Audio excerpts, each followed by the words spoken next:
There was a time when I was just a boy, no older than you, filled with doubts, carrying the weight of voices that told me I wasn't enough. Have you ever heard those voices?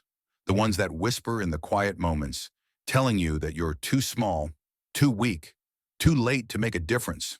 I know them well. But let me tell you a story. There was a young man named Henry. He lived in a small town where expectations were modest and dreams were often set aside for practicality.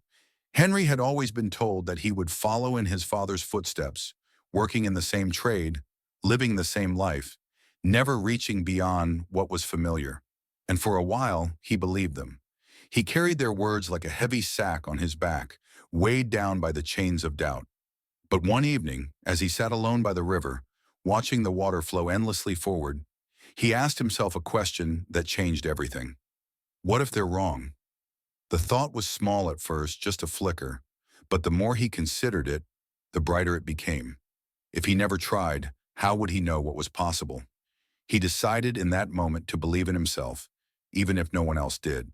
Self-belief is like that, a seed that must be planted, watered, nurtured. Others may doubt you, but their voices only have power if you let them. Henry understood that night.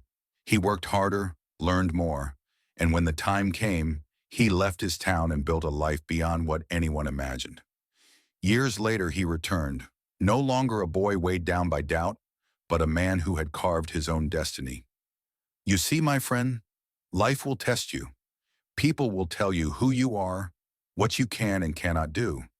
But none of it matters if you believe in yourself. Do you hear me? You must believe, even when no one else does, even when the world seems unkind, because self-belief is the force that turns dreams into reality. So tell me, what will you believe today?